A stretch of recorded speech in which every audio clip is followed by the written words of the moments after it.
여러분 안녕하십니까? 2월 10일 사사건건입니다. 오늘 후반부에는 이준석 국민의힘 대표 출연합니다.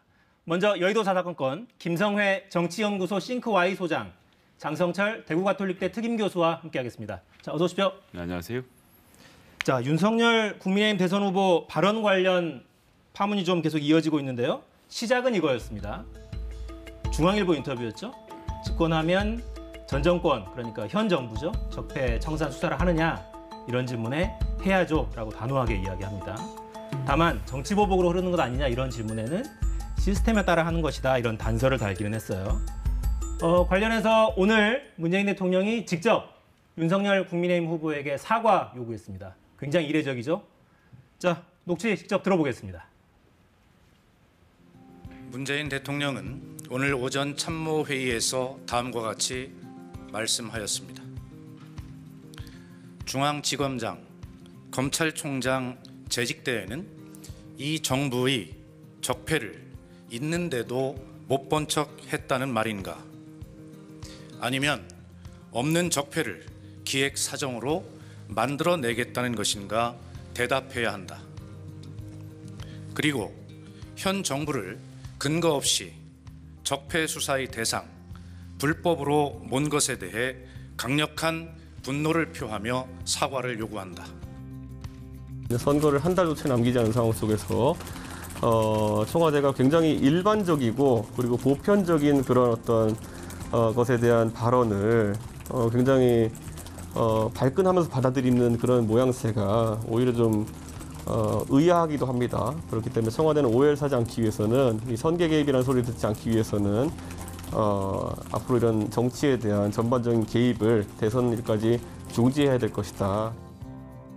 저는 많은 대선 과정을 지켜봤습니다만 후보가 정치 보복을 사실상 공언하는 건 본 일이 없습니다.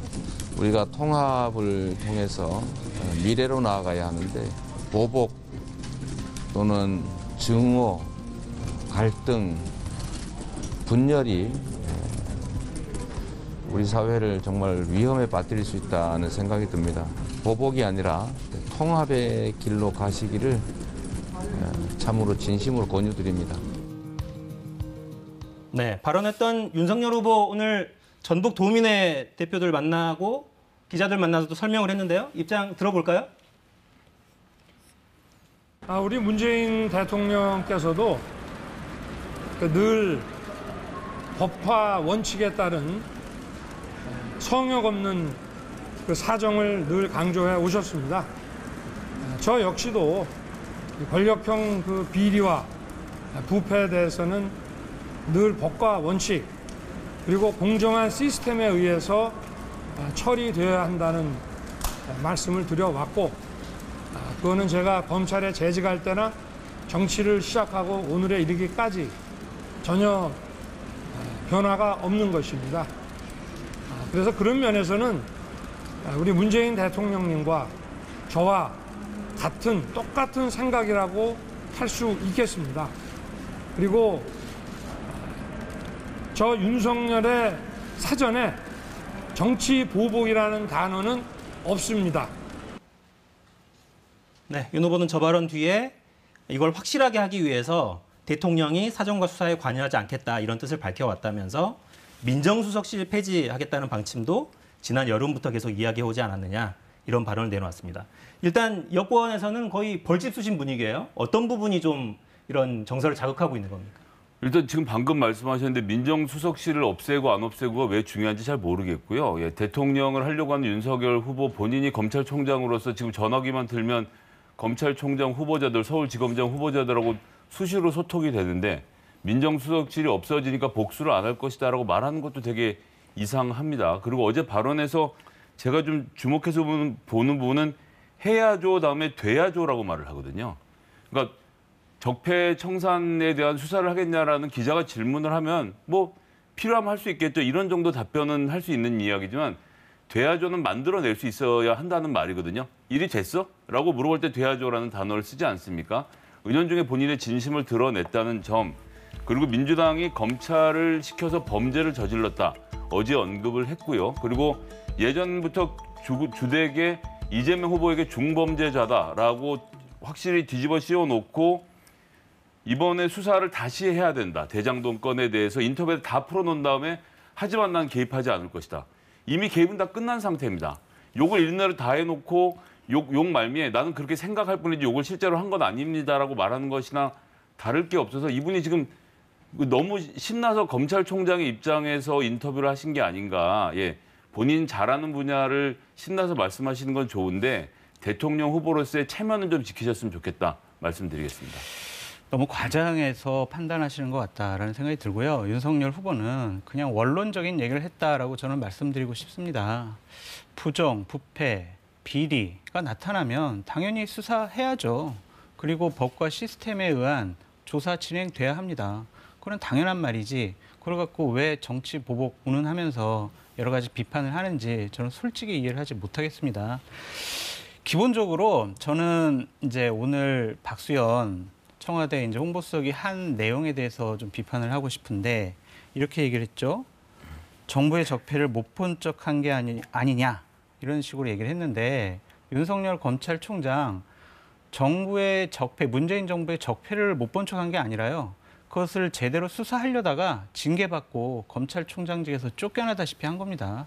제대로 수사 한번 해보려다가 쫓겨난 거지 못 본 척한 거 아니거든요. 그러니까 이러한 것들은 솔직히 자신들이 여태까지 저질러왔던 범죄 행위들에 대한 재발 저리기가 아니냐 그런 비판을 하고 싶습니다. 저 윤석열 후보께서 직접 말씀을 하셨습니다만 본인도 법과 원칙에 따라서 검찰총장직을 수행해왔고 시스템에 맞춰서 해왔다고 말씀을 하셨습니다. 그런데 이분이 재직하던 당시에 울산 관련돼서 기억나실 거고요. 또 산자부, 원전 중단 관련돼서도 있었고요. 최강욱 대표에 대한 기소의 과정까지 쭉 보면 뭐 하나만 예를 들면 최강욱 의원 같은 경우도 그 당시에 비서관으로 있는데 서울중앙지검장이 본인 소환해서 조사해본 다음에 기소하라라는 지시를 했는데 그거를 건너뛰어서 검찰총장이 직접 기소를 지시를 했고 정말 희한하게도 부장검사 인사 30분 전에 최강욱 비서관에 대한 기소가 이루어지는 등 검찰총장을 하던 당시에 성의 없이 수사를 했습니다. 제가 보기엔 사감을 가지고 수사를 했다고 생각하는데 제가 잘못된 의견이라고 접어두고 어쨌든 검찰총장으로서 거침없이 수사를 진행해왔고 울산도 1년 넘게 했어요. 자기들과 검찰이 무능력한 상태에서 되지 않는 수사를 하니까 시간을 끈 것을 가지고 마치 문재인 정부가 뭘 막은 것처럼 검찰총장을 누가 괴롭혔습니까? 그리고 지금 징계받는 얘기도 말을 거꾸로 하시는데 법정에서 법원에서 2개월 징계로 부족한데 더 했어야 돼 라고 1심 판결이 나와 있는 상태이기 때문에 윤석열 후보가 마치 대단한 권력형 비리를 수사하다가 옷을 벗은 것처럼 말씀하시는 건 제가 보기엔 좀 과장된 말씀이다라고 생각합니다. 그러니까 수사하려다가 징계받은 것은 맞다라고 말씀을 드리고 싶고요. 저는 이재명 후보의 말에 대해서 좀 비판을 하고 싶습니다. 이재명 후보께서 후보가 정치 보복을 사실상 공언하는 건 본 일이 없다라고 얘기를 하셨는데 2016년 11월 달에 당시 문재인 전 민주당 대표께서 보수를 불태워버리자 막 이런 식의 발언을 하셨고요. 2017년 7월 19일에 당시 이재명 성남지사는 SNS에 뭐라고 하셨냐면요. 도둑 잡는 게 도둑에게는 보복으로 비칠지 모르겠지만 적폐와 불의를 청산하는 게 정치 보복이라면 그런 정치 보복은 맨날 해도 된다. 본인 입으로 얘기를 했어요. 그러면 오늘 얘기했던 이재명 후보와 2017년도에 얘기했던 이재명 후보 어느 누가 진짜 이재명 후보인지 저는 되묻고 싶습니다. 2017년 잘 기억을 못 하셔서 그러실 것 같은데 그 당시엔 최순실 씨가 청와대 담벼락을 드나들면서 물건을 들고 나가는 것을 모든 국민들이 보고 열받아서 1,000만 명이 넘는 사람들이 거리에 뛰쳐나왔던 순간이고요. 그런 적폐청산 해야죠. 그러니까 당연히. 그것에 대해서 비판한 것을 가지고 지금 정치보복과 연결시키는 건 무리가 있다는 말씀드리겠고. 본인이 얘기하셨어요. 저는. 그러니까 그때 그렇게 이야기한 것은 모든 국민들이 눈앞에서 벌어지는 청와대와 권력기관과 최순실 씨의 범죄를 보고 있었기 때문에 거기에 대해서 평을 한 것이지. 그러니까 제가 말씀드리는 거예요. 윤석열 후보가 작년 4월까지 검찰총장을 하면서 권력형 비리를 처리 못한 것이 있는지 아니면 그 뒤로 하다못해 문재인 대통령의 형님이나 누님이 누가 뭘 했다 이런 얘기가 나온 것이라도 있는지 제가 보기에는 최근에 아무 얘기가 없거든요. 그런데 구체적인 내용이 없는데 적폐는 청산할 것이다라는 이 범죄가 있다면 잡겠다. 이것이 아니라 적폐를 청산하겠다라는 것은 문재인 정부에 켜켜이 쌓여 있는 범죄들이 있다라는 것을 전제로 하는 것인데 그런 전제에 대한 설명이 전혀 없었다는 점을 말씀을 드려야 되겠습니다. 하나만 말씀드리면 적폐청산이라는 단어는 윤석열 후보가 얘기하지 않았어요. 박근혜 대통령이 말을 했죠. 아니, 기자의 질문에 윤석열 후보는 법과 원칙에 따라 시스템적으로 수사와 조사와 조치가 이루어져야 된다라고 얘기를 했습니다. 제가 그러면은 이런 식으로 한번 여쭤볼게요. 이재명 후보가 대통령이 당선됐어요. 그런데 전임 정권의 부정, 부패, 비리가 드러났습니다. 그러면은 전임 정권 수사하면 정치 보복으로 인식될 거니까 덮어야지. 그럼 이렇게 얘기하시겠습니까? 그건 아니잖아요.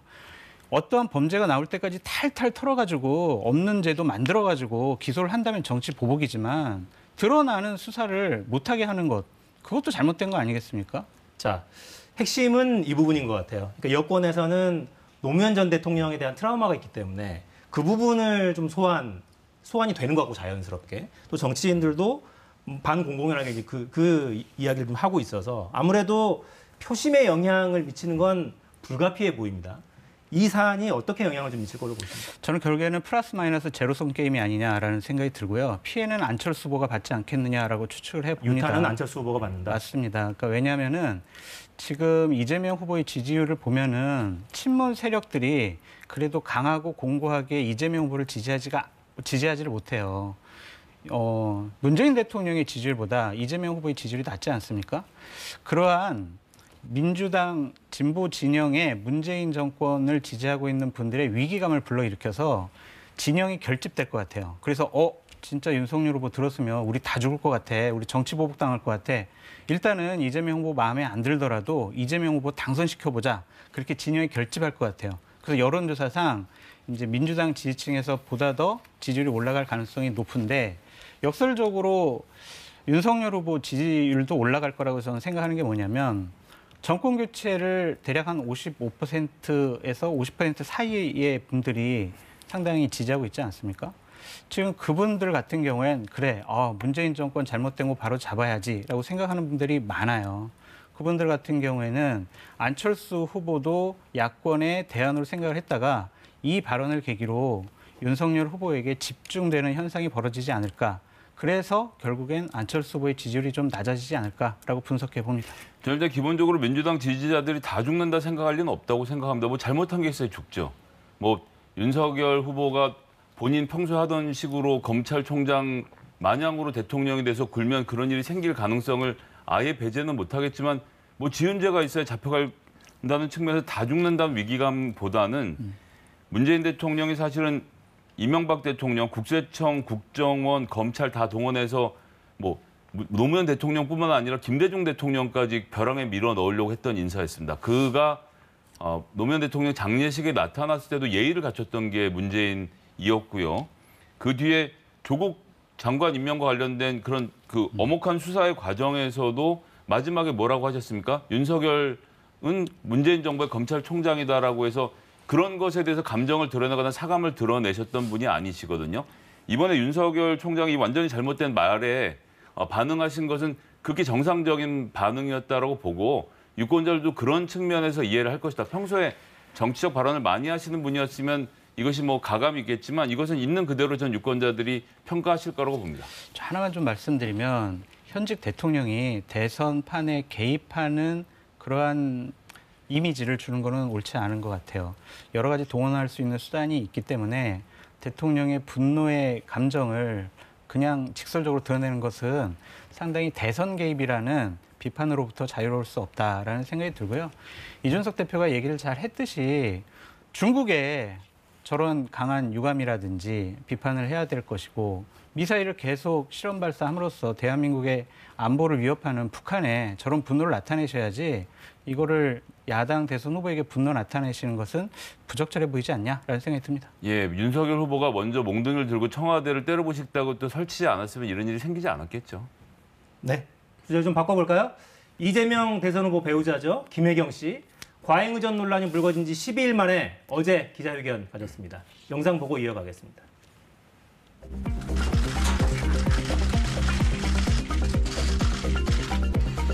공직자의 배우자로서 모든 점에 조심해야 하고 공과 사의 구분을 분명히 해야 했는데 제가 많이 부족했습니다. 모두 제 불찰이고 부족함의 결과입니다. 앞으로 더 조심하고 더 경계하겠습니다. 거듭 죄송합니다.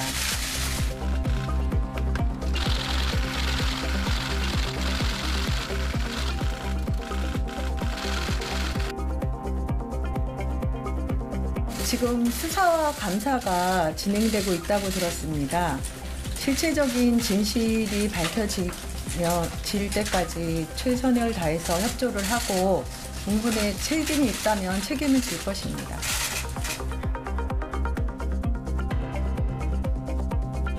말씀드렸던 것처럼 또 공직자로서 남편으로서 제 부족함과 불찰이다고 말씀드리겠습니다.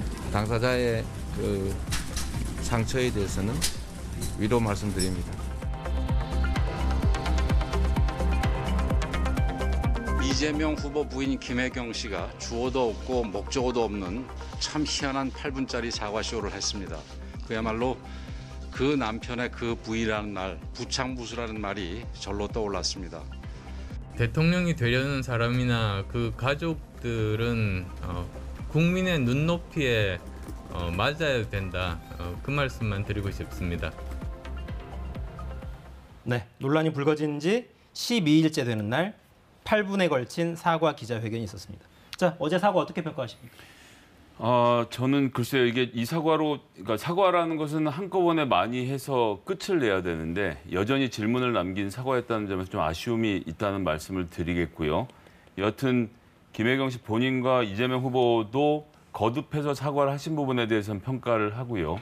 특히나 피해자에 대해서 죄송하다는 말씀을 하신 부분을 특히 높이 평가합니다. 지금 일부 민주당의 인사들이나 이런 분들께서 피해자를 어떻게 좀 이렇게 하시려는 거기에 대한 이제 폄하하려는 말씀들을 하시는데 득표전 1도 도움이 안 된다라고 생각해서요. 좀 더 낮은 자세로 사과를 해야 하는데 그런 것에 있어서 이재명 후보, 김혜경 씨 본인이 가장 먼저 나서 이렇게 하신 만큼 이 문제에 대해서는 좀 자세를 더 낮출 필요가 있지 않겠나 생각합니다. 네, 야당은 혹평입니다. 혹평할 수밖에 없겠죠. 뭐 사과했는데 잘했다 할 수는 없잖아요. 정치 공세로서 계속 이 부분을 공개적으로 공식적으로 계속 문제 삼을 것 같다라는 생각이 듭니다. 사과에 대한 진정성 여부는 피해자인 A 씨가 제일 잘 판단할 것 같아요. 근데 피해자 A 씨는 진정성을 느끼지 못했고 본질을 관통하지 못했다. 충분하지 않았다. 왜 제기된 문제에 대해서 사과를 정확히 하지 않으시냐. 이것은 또 다른 문제를 낳을 수 있다라고 얘기를 하셨거든요. 그렇다면은 김혜경 씨의 사과가 진정성이 없다라고 볼 수밖에 없다라고 말씀드리고요. 저는 사과 첫 마디에 박근혜 전 대통령, 최순실 씨 이 생각이 났어요. 그러니까 김혜경 씨가 오랜 인연으로 내가 도움받았다라고 했는데 박근혜 전 대통령이 최순실 씨와 관련된 얘기를 뭐라고 시작을 했었냐면 어려울 때 도와준 인연이다. 이러한 사적 인연이 공적으로 이용이 되면은 결국에는 부정과 비리와 아주 나쁜 일이 벌어지게 되거든요. 이러한 것들을 제대로 조정하지 못한 후보자들 또한 배우자들 반성을 더 많이 해야 될 것 같다라는 생각이 들고요. 증거가 나타나면 어떠한 벌도 받겠다라는 이런 부분은 조금 책임을 회피하는 것처럼 보여요. 뭐냐면 증거가 없지. 그러니까 나는 벌 받을 이유가 없을 것 같아.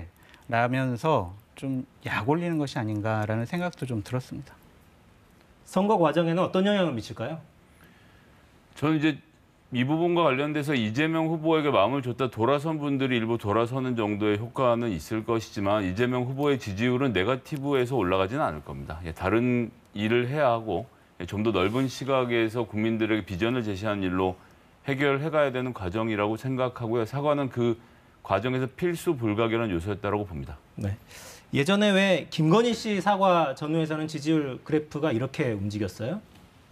사과 시점은 12월 넷째 주였고 사과 전에 윤석열 후보 29% 정도였죠. 거의 변화 없이 약보합 정도로 흘러가는 기류를 보였습니다. 이번은 어떨까요? 이번에도 마찬가지일 것 같아요. 그러니까 이재명 후보 부부가 도덕적으로 완벽하거나 틈이 하나도 없거나 티끌만큼 잘못도 안 했던 분들이라고 국민들이 생각을 안 하거든요. 어느 정도 도덕적으로는 문제 있는 후보들이다, 배우자다라고 미리 생각하고 있었기 때문에 이 부분 갖고 지지율이 하락할 것 같지는 않은데 문제는 나쁜 사람 프레임에 이재명 후보 부부가 갇혀버렸어요. 그러니까 계속 야권에서는 비판하잖아요. 적과 사범이다. 대장동 문제 있다. 형과 형수에게 욕설을 했다. 이건 좋은 일은 아니잖아요. 근데 여기다가 이러한 불법 법인카드 사용이라든지 아니면 갑질 의혹이라든지 이런 것들이 나타났으니까 야, 김혜경 후보 부부는 좀 나쁘지 않아? 나쁜 사람들 아니야? 이런 프레임에 갇혔거든요. 이것은 지지율을 상승시키는데 상당한 족쇄로 작용할 거예요.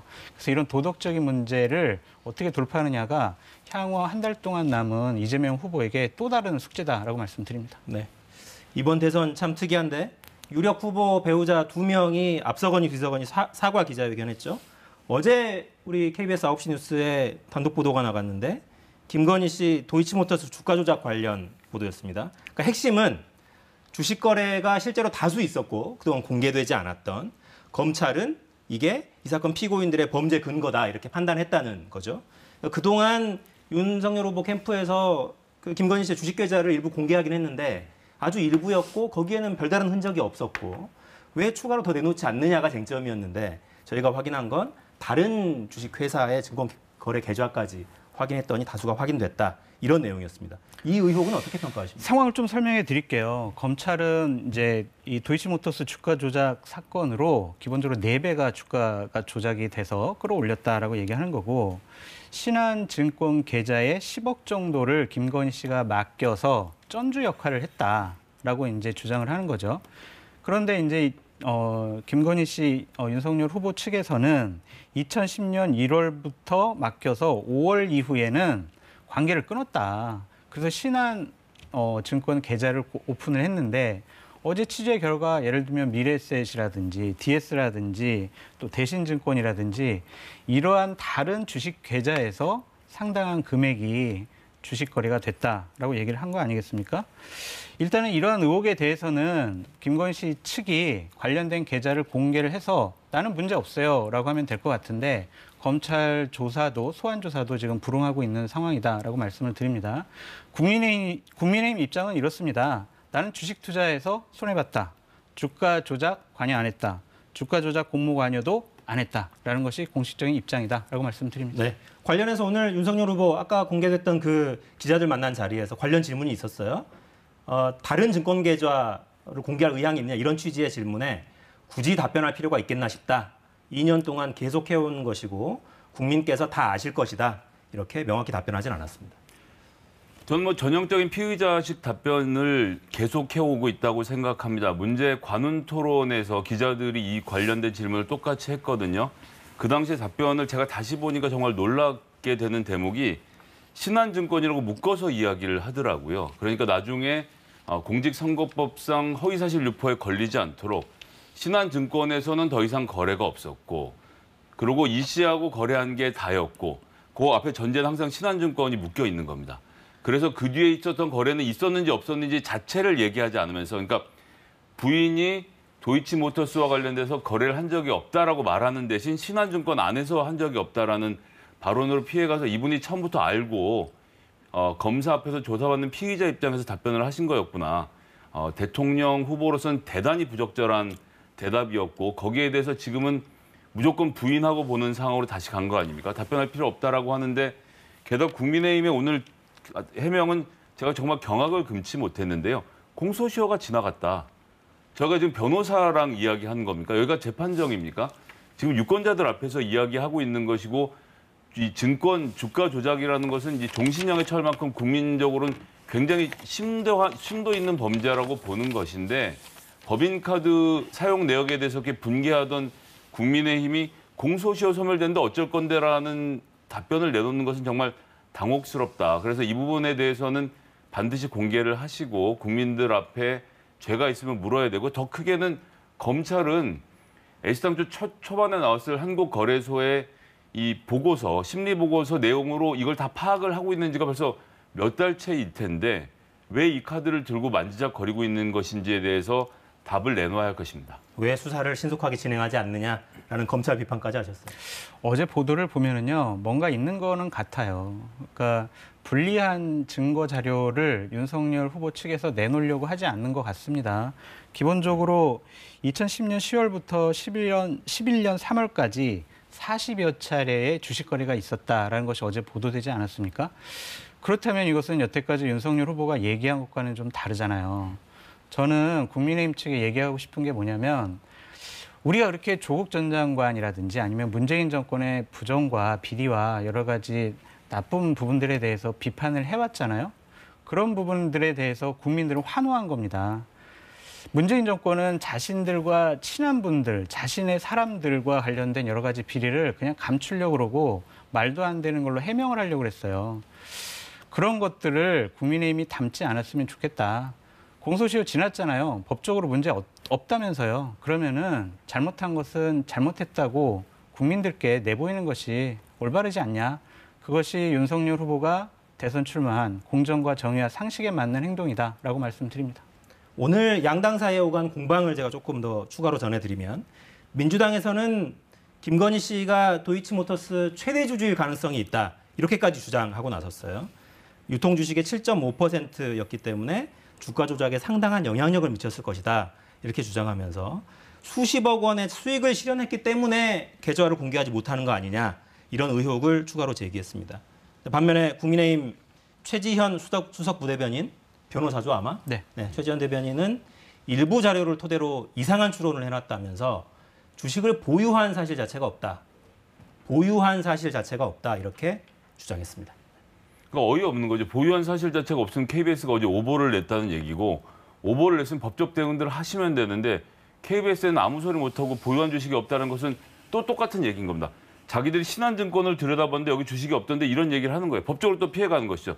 DS와 미래에셋과 대신증권을 같이 공개를 그냥 간단하게 하면 되거든요.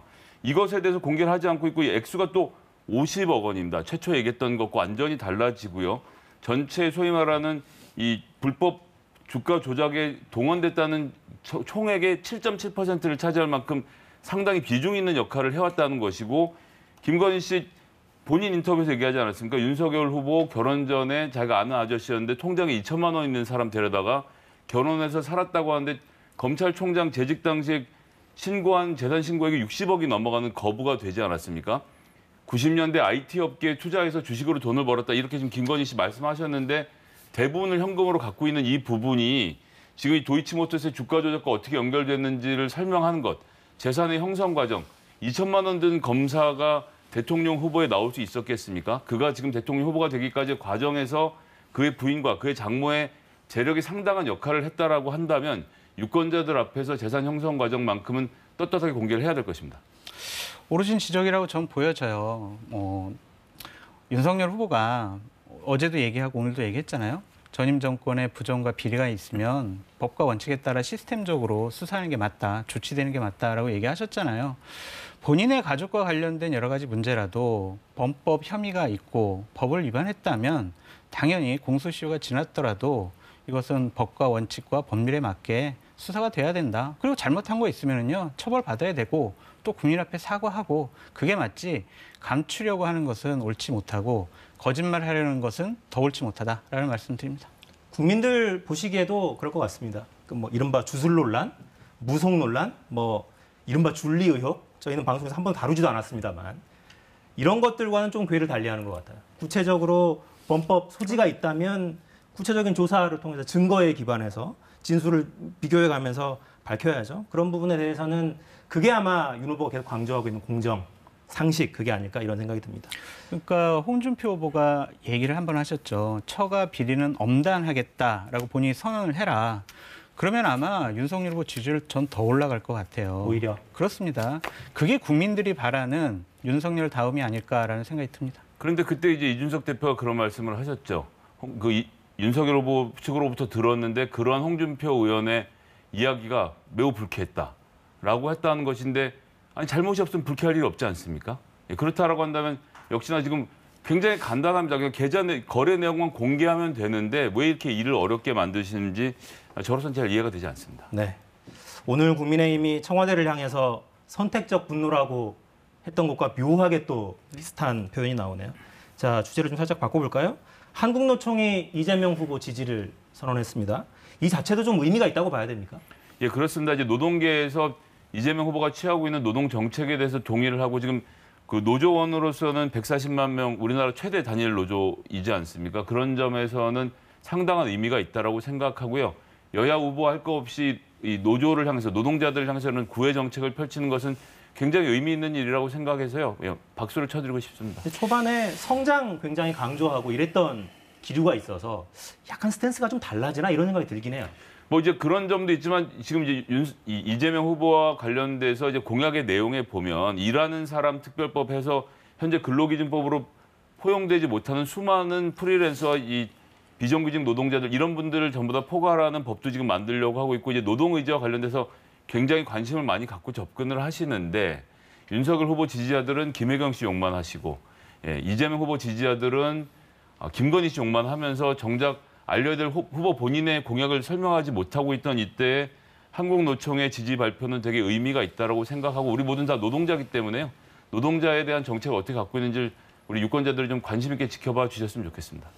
한국노총의 선택은요, 정치적인 선택 같아요. 그러니까 정책적인 선택이 아니에요. 정책이 아니라 정치적인 판단을 통해서 지지한 것이다라고 말씀드리고 싶어요. 왜냐하면 얼마 전에 한국노총에서 각 대선 후보들에게 정책과 관련해서 여러 가지 답변서를 받았거든요. 거기에서 정책평가부에서 1등한 후보가 심상정 후보입니다. 그러면 당연히 심상정 후보를 지지해야지 왜 이재명 후보를 지지합니까?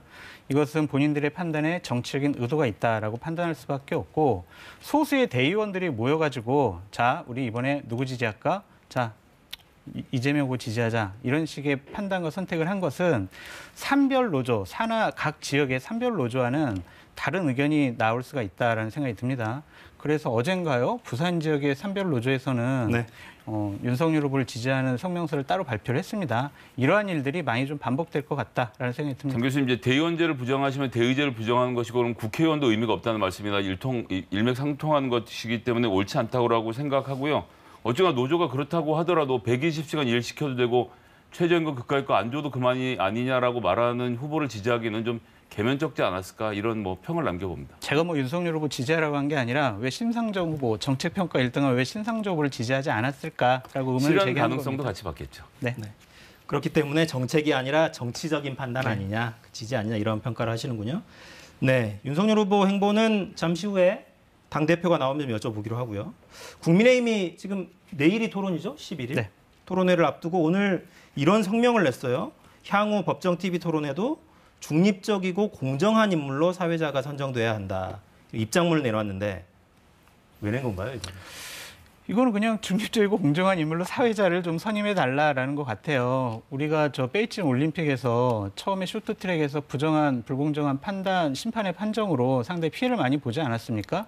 그래서 강력하게 뭐 제소한다고 하고 항의도 했는데 그러한 예방 차원의 뭐 성명을 낸 것이 아닌가라는 생각이 들고요. 뭐 기본적으로 선거방송 토론의 관리 규정에 의하면은 토론 대담의 사회자는 정당 당원이나 뭐 이런 편향적인 사람을 하면 안 된다라는 항목이 있어요. 이런 것에 대한 원론적인 언급이 아니냐라는 생각이 듭니다. 아유, 무슨 그 윤석열 후보 토론 잘하시는데 왜 이렇게 사사건건 걱정들도 많으시고 시간도 다 정하셔야 되고 참 힘들고요. 그리고 지금 하신 말씀은 대단히 부적절했다고 생각하는데 기자협회를 지금 중국 측과 동일시해서 비교하신 거거든요. 예, 기자협회는 그렇게 어느 쪽으로 의견이 모이는 사람들이 모여있는 집단이 아니고 말 그대로 모든 기자들이 함께하는 협회이기 때문에 여기가 중립을 못 지킨다라고 하면 우리나라의 중립을 지킬 수 있는 곳이 몇 곳 있겠는가. 전 정말로 이렇게 엄정 중립으로 행사를 진행하려고 하는 기자협회에 대해서조차도 이러한 그 의견을 계속 피력하는 심지어는 좌편향이다라는 발언까지 하고 있는 국민의힘.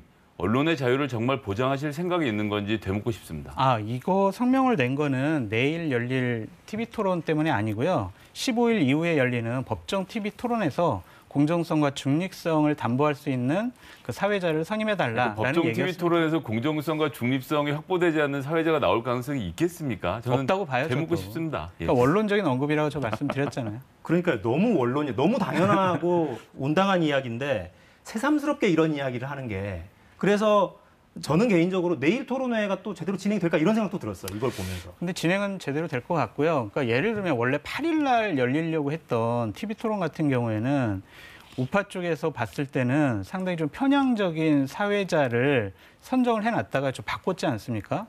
그러니까 그런 것들이 좀 문제가 된다라고 생각하는 것 같아요. 알겠습니다. 이상 없이 진행이 되기를 바라고요. 지금 막 속보가 하나 들어왔는데 청와대가 또 입장을 냈군요. 윤석열 후보의 적폐수사 발언이 선거 전략이라면 저열하다. 그리고 소신이라면 아주 위험한 발언이다. 이런 입장을 냈습니다. 이 입장에 대한 평가는 이준석 대표께 들어보겠습니다. 자, 여의도 사사건건은 여기까지입니다. 장성철 교수, 김성회 소장과 함께했습니다. 두 분 감사합니다.